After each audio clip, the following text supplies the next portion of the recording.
फिर उसी टाइप का मैंने बताया था कि आपको दो क्वेश्चन, 2 या 4 एग्जाम्पल दे देते हैं जिसमें आपको क्या हो जाएगा कि ये कंसेप्ट आपका मजबूत हो जाएगा। इस कंसेप्ट मजबूत के लिए मैंने क्या कर दिया कि 2 क्वेश्चन और स्लाइड में दे दिया। ठीक है, ये दोनों क्वेश्चन को देखकर अपना कंसेप्ट को मजबूत कर लीजिए और एक पेज में इसको नोट कर लीजिए। ठीक है, देखते हैं क्वेश्चन क्या बोल रहा है। कह रहा है कि 50 केजी ताजे फल में 80% पानी है, 10 दिन बाद वह सूख जाता है और पानी कम होकर 60% रह जाता है, तो सूखे फल में फल का वजन क्या है। फिर वही बात है, 80% ताजे फल में पानी, ताजे फल में पानी कितना 80% है। ताजे फल में पानी की मात्रा कितनी है, पानी की मात्रा आपका 80% है। तो इसमें सूखा कितना है, सूखा निकालेंगे 100 माइनस 80 इक्वल टू आपका 20% हो जाएगा। क्लियर बात है, यहाँ तक तो आपको समझ में आ रहा है। और बोल रहा है कि 10 दिन बाद वो सूख जाता है और पानी कम होकर 60% रह जाता है।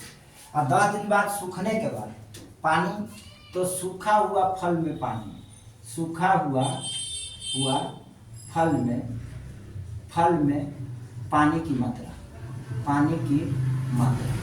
आपका कितना हो जाता है 60%। इसका मतलब है कि सूखा केवल गुद्दा कितना बचा, सूखा यानी गुद्दा कितना बचा आपका 100 माइनस 60 इक्वल टू 40 बचा, 40%। अब सवाल का कंसेप्ट क्लियर, इतना ही आपको समझना है, इतना ही बनाना है।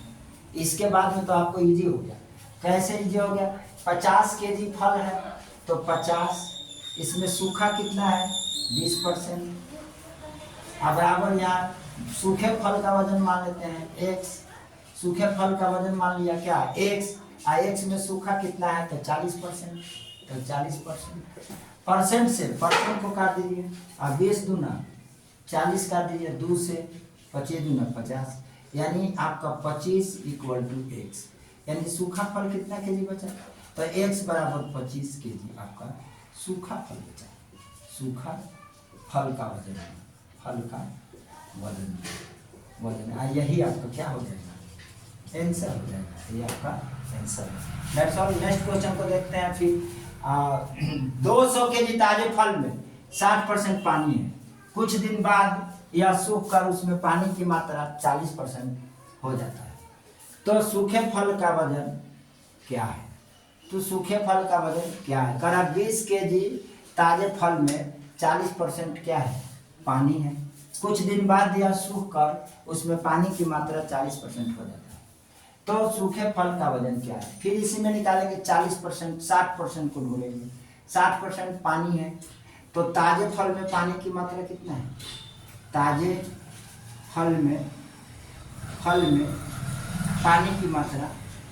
पानी की मात्रा आपका कितना है 60, तो सूखा कितना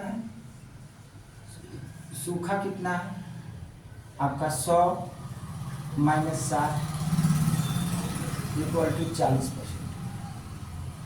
इसी तरह कुछ दिन बाद यह सूख कर उसमें पानी की मात्रा 40% हो जाता है। अब कुछ दिन बाद सूखने के बाद, तो सूखे फल में पानी की मात्रा, यहाँ लिखेंगे सूखे फल में पानी की मात्रा, सूखे फल में पानी की मात्रा इक्वल टू कितना हो जाएगा 40%। तो सूखे फल में सूखा फल कितना इसमें बचेगा, सूखा फल आपका बचेगा 100 और माइनस 40 इक्वल टू 60%। बस ये इतना आपको समझ में आ गया तो सवाल आपका आ गया। आप बना सकते हैं, बहुत ये सब भी नहीं लिखने की जरूरत है, 1-2 बार लिख लिया आपको समझ में आ जाएगा तो डायरेक्टली आप बना सकते हैं, लेकिन हम लिखते रहे हैं इसलिए कि आपको समझ में आ जाए। तो ठीक है, अब यहाँ 200 केजी है, तो 200 केजी में सूखा फल कितना है, यहाँ पर 40%, तो ये गुने 40% बराबर यहाँ x, सूखे फल का वजन ज्ञात करना है, जिसका वजन ज्ञात करना है उसको हमने x मान लिया। अब उन्हें इसमें सूखा फल पानी की मात्रा के बाद कितना बचा था, तो यहाँ 60, तो यहाँ हमने लिखा 60। परसेंट से परसेंट उड़ा देंगे, क्या दिक्कत है। अब मिलेगा आपको 200 गुने 40 बराबर x गुने 60। अब 0 से 0 को काट देंगे। अब बचेगा कितना आपका 200 गुने 4 बराबर x गुने 6। 2 3 6, 2 दूना के 4 काटेंगे, 2 दूना के 4 400 बराबर यहाँ हो जाएगा 3x। 400 में 3 से भाग कर देंगे मेरा भाई, तो इतना केजी आपका बचेगा। तो यहाँ भाग कर लीजिए 400 में 3 से, तो हो जाएगा 1 बार में 1 0 3 3 के 9 3 3 के 9 10, फिर आएगा 0.33। यानी ये आपका x बराबर मिलेगा, x बराबर 133.33 केजी। इतना आपका ग्राम सूखा फल मिलेगा। ये आपका सूखा फल का वजन हो जाएगा, सूखा फल का वजन, फल का वजन। ओके, ये आपका आंसर हो जाएगा दोस्तों। अब इतने 4 क्वेश्चन में आपका कंसेप्ट क्लियर हो जाएगा। नेक्स्ट